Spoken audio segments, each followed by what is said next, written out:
বাংলাদেশের বন্যা কবলিত অঞ্চল আমাদের উপলব্ধি। আজকে আমরা দেখছি বাংলাদেশের অনেক কয়েকটি জেলা, 8 থেকে 10টি জেলা বন্যা কবলিত হয়ে ডুবে গিয়েছে। এর মৌলিক বাস্তবতা, হিন্দুত্ববাদী ইন্ডিয়া দায়ী।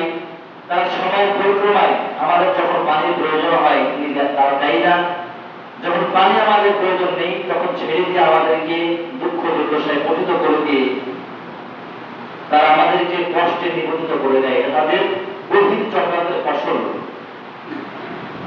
তো ফেনী নোয়াখালী সহ যে সমস্ত অঞ্চলে আজকে বন্যা কবলিত ভয়ঙ্কর রূপ ধারণ করেছে, মহান আল্লাহ সুবহানাহু ওয়া তাআলা যেন তাদেরকে সকলকে ধৈর্য ধারণ করার তৌফিক দান করেন। মহান আল্লাহ সুবহানাহু ওয়া তাআলা যেন বাংলাদেশের সকল মুসলিমদেরকে তাদেরকে সাহায্য সহযোগিতা করার হাত বাড়িয়ে দেওয়ার তৌফিক দান করেন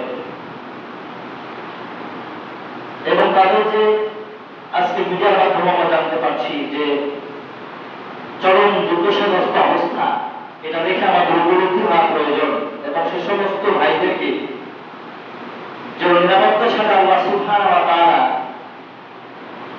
তাদেরকে শান্তিদায়ক পরিবেশ তৈরি করে দেন। এই জন্য আমরা মহান রবের নিকটে প্রার্থনা করছি, আমরা বলি আল্লাহুম্মা আমিন। সময় উপস্থিতি, আজকে বন্যা কবলিত অঞ্চল দুর্দশাগ্রস্ত মানুষদের জন্য বাংলাদেশ আহলে হাদিস আন্দোলন থেকে শুরু করে অসংখ্য ইসলামের দরজা দুর্যোগপূর্ণ অঞ্চলে বিপদগ্রস্ত জনগণের সাহায্য করে হাতকে বাড়িয়ে দিয়েছেন। এক্ষেত্রে বাংলাদেশের আলেম সমাজ সবচেয়ে অগ্রগামী ভূমিকা পালন করছে। এটা আল্লাহ সুবহানাহু ওয়া তাআলার একান্ত রহমত এবং বরকত। আজকে অসহায়দের পাশে অসহায় মাসলুম আলেম সমাজ শত কষ্টের মাঝেও তারা তাদের হাতকে সম্প্রসারিত করে দেয়। এটা সবচেয়ে গুরুত্বপূর্ণ একটি